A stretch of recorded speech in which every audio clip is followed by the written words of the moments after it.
Hey, this is Matt once again. What about in the videos of the paid requests this time for Ash? Thank you so much for that. And for those interested in requesting any type of videos, feel free to send it either directly to my PayPal or join my Patreon. Both links are down below in the info box.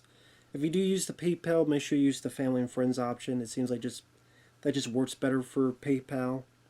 It could be for pretty much any type of video, topic reaction, commentary, review, tier list, video game playthrough, what have you.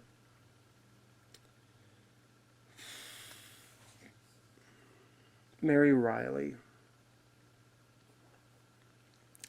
This is a time when they were really trying to do these updated versions of these Universal monster characters. Bram Stoker's Dracula in the early 90s, very successful. And not a bad film. Not a bad film at all, although there are some issues. Keanu Reeves, as much as I like the guy, is a very terrible performance he gave. But Gary Oldman and Anthony Hopkins and the musical score and the set design, certain ways the director utilized either how he played with the camera. There's some really good looking shots in that movie. Then you had Kenneth Branagh as Mary Shelley's Frankenstein, which I could never really get into. Robert De Niro plays the Frankenstein monster. Kenneth Branagh plays Frankenstein himself, as well as directing the movie. That I always thought was a very meh version of Frankenstein. It's definitely not the version I'd gravitate towards. Then you had Wolf with Jack Nicholson and Michelle Pfeiffer, James Spader. Good cast. It was okay. Like, I have issues with it, but I don't mind it. And then there's this one in 1996, which was a take on Dr. Jekyll and Mr. Hyde, but from the viewpoint of a chambermaid played by Julia Roberts. And the director, I realized, is the same director that would go on to make films like High Fidelity with John Cusack. Which the thing I remember about that movie is Jack Black goes on a monologue about how good Evil Dead 2 is. I think he's telling that to John Cusack. I remember not minding that film, High Fidelity. But anyway, this is one of those films that apparently when it was being made, there was a lot of kerfluffle going on behind the scenes. I don't know if it's like Julie Roberts and Anthony, I'm going to say Anthony Hopkins. John Malkovich, who plays Dr. Jekyll Mr. Hyde. I don't know if they had friction towards each other or what the deal was. And apparently there were additional photography, there were multiple endings. It was supposed to be a much smaller budgeted film, but then it became a much bigger budgeted picture. And I don't know if this film would ever be a hit, because the idea of a Dr. Jekyll and Mr. Hyde from a chambermaid's point of view, I just don't know how enticing an idea that is at the end of the day. And it just became a very dull, boring affair. It's pretty much trying to be a love story, I guess, yeah. Julia Roberts. I don't mind Julia Roberts as an actress, but I think she does. She's not made for every type of role. I mean, I don't mind her in films like Pretty Woman, Runaway Bride, America's Sweethearts, those type of lighter romantic comedies. She fits very well in. She could do a pretty decent job in other work. Flatliners, The Pelican Brief, Conspiracy Theory. I liked her in Money Monster with her and George Clooney. I liked that movie. This, I thought she was a bit over her pay grade, so to speak. Because it seems like this is a movie that Julia Roberts was hoping to get an Oscar for. Instead, she was nominated for a Razzie for Worst Actress. She didn't win, but she was nominated. And I could kind of see why, because I don't think she was that great in the film. I think one reason is she tries to have this accent, like an Irish accent. She's not doing the best job with that, and sometimes it disappears, then reappears. Sometimes she has the accent. It seems like sometimes she doesn't have the accent. And it just felt awkward coming from her. And as a woman that's supposed to be a chambermaid in this day and age, and that she's gone through all this up trouble where her dad as a kid punished her by putting her in something, or rats bit her up, her neck and arms, and has these stars that Dr. Jekyll was obsessed with, at least at first, because he keeps asking questions about it. And there's a time where a lot of people were dirty, and because it was a not the it was a I want to say it was a dirty time in history. It was not. They didn't have the luxuries that we have nowadays. So there's certain corners you had to take. She just seemed too pretty, and I said her acting like I do. These other actresses are pretty as well, but they're pretty in a different state, in a different way. Like Demi Moore, she's also beautiful as well, but at the same time, she has a certain look to her that I think her act she would have been better in this type of role. A Demi Moore type, maybe a Gina Davis type, maybe someone who was lesser known, maybe someone who was Irish and could do the accent very well if he had to. Like, did there have to be an accent? I know where it takes place, but at the same time, would you rather have this awkward Irish accent, or would you rather have not the accent so her dialogue comes off more naturally, and then the back of your head going, oh, huh, okay, she doesn't have any British or such accent, okay. Maybe she moved from the U.S. to here. You can make anything up, for fuck's sake.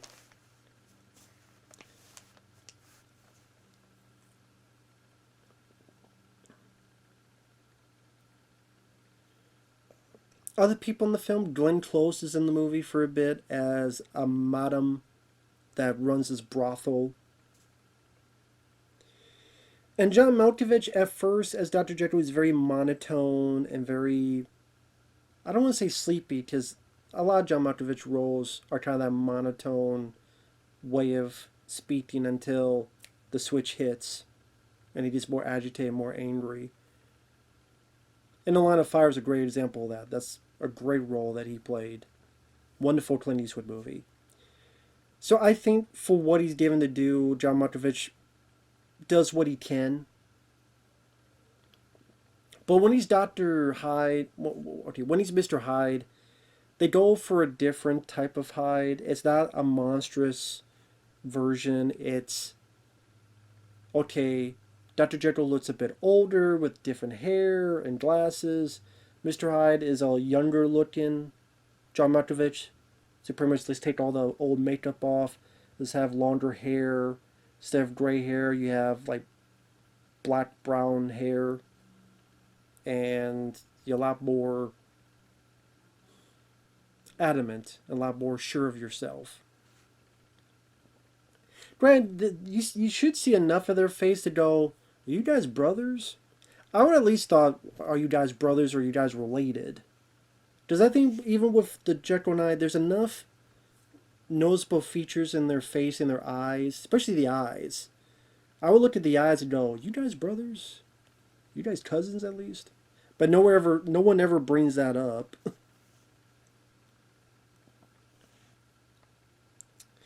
And it's a very slow-paced movie because what it's trying to do is be an art house picture. That's really what the director's going for. An art house love story in the midst of this Jekyll and Hyde motif. And, I mean, the movie is never scary or creepy. And when you think of Jekyll and Hyde, you think of horror, I would assume. There's a big lack of that. It's very much of a slow build of a movie. Julia Roberts will hear screams, and this little girl crying, and she doesn't know what's going on. There's a bit where someone was attacked, and Jekyll pays someone off. This should cover the expenses. There's a bit where Dr. Jekyll sends Julia Roberts to this madam's brothel And you see Glenn Close is a bit pissed off. Fine, come on in, clean this room. And Julia sees that the room is covered in blood. Which I don't remember what the fuck John Malkovich explained as Jekyll as to what the reasons for that was. But he gives some bullshit reason and she accepts it to a point. You know what Dr. Hyde... Okay, John Malkovich as Dr. Hyde... I keep saying Dr. Mr. Hyde. Not Dr. Jekyll, Mr. Hyde. He looks like Tommy Wiseau. From The Room. He looks like Tommy Wiseau. With the hair and the look. And now it made me want to see John Malkovich play Tommy Wiseau. Like, if they did that movie, The Disaster Artist... I mean, The Room had never been a thing anyway. Tommy Wiseau wasn't a thing. But if you could somehow transport that John Malkovich to that timeline, he would have been a great Tommy Wiseau. I did not hit her. I did not. Hey, Mark. Because he got the look. Go watch a trailer. Doesn't him and Mr. Hyde look like Tommy Wiseau from The Room? That's what Tip made me think of. And I like John Malkovich as an actor. It's not a bad choice at all for him to play Dr. Jekyll and Mr. Hyde. He does have some nice intimidating stares, so you really get the intensity from him. But it's pretty much this slow build where as Mr. Hyde, he'll talk with Julia Roberts, or he'll cut his hand on her cup, and then touch her face, and then smear blood on her face. And because of Julia Roberts' backstory with her dad, who was a piece of shit, and she's a very meek person who almost like submissive, do what she's told, look down.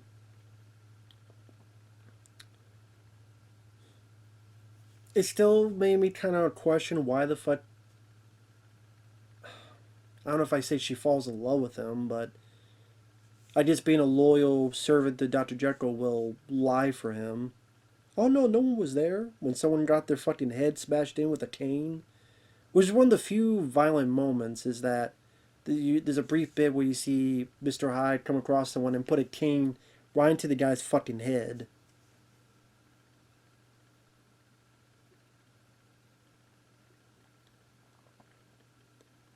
And I said John Malkovich is trying.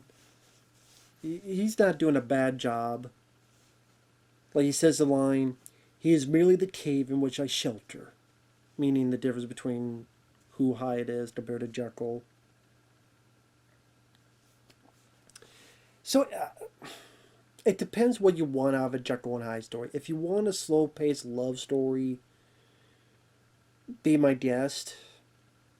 There's alright outside shots where they show a bit of a foggy atmosphere, but at the same time, the interior shots kind of were blasé to me, and I didn't really feel much of a mood when we're inside.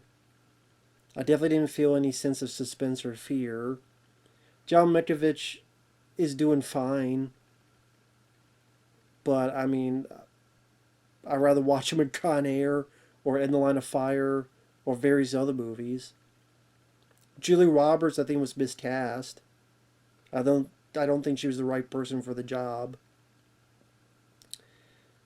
And at the very least, if you don't hire her, just get rid of that fucking accent that appears and disappears whenever. Spoiler alert, Glenn Close, she has a couple scenes, and then you get the idea that Mr. Hyde kills her, but you don't really see much of it. It's pretty much Julia Roberts is looking, and while she's down there looking, the camera pans back, and Mr. Hyde is holding Glenn Close, saying shh. And you just see there's a little bit of blood on Glenn Close's face. Then you never see her again, so yeah, to assume is she dead. She did. Effects-wise, there's not a whole lot of effects. Makeup-wise, it's just that baby cane into someone's head. And then there's this weird bit that honestly looked more goofy than anything, where Julie Roberts sees the transformation that Jekyll and Hyde goes through.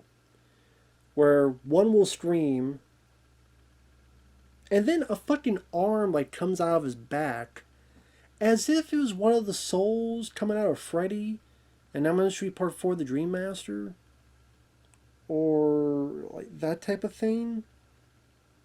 It just looked weird. It looked off. Maybe they tried to use some digital effects in there. Maybe that's why. I don't know, maybe you think of the scene in Army of Darkness when, this guy was coming out of Ash. I'm bad Ash, you're good Ash. You're good little two shoes.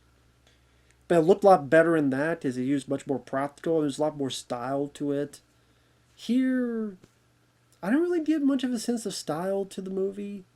Like I said, the transformation just seemed weird. At least to me. And in spoilers, you realize that he'll take these injections to try to turn back. One of them was filled with poison, so he dies. Says some words to Julie Roberts, dies there.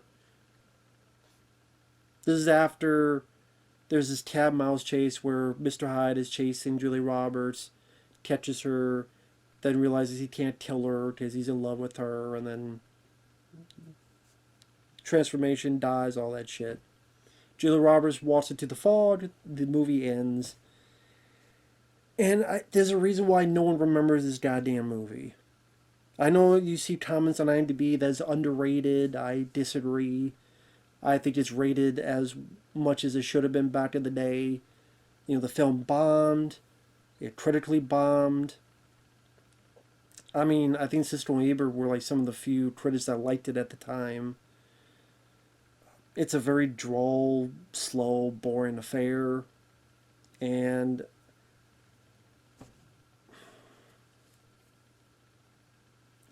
if you like it to each your own, be my guest. Ain't for me. We'll see you guys later. Bye bye.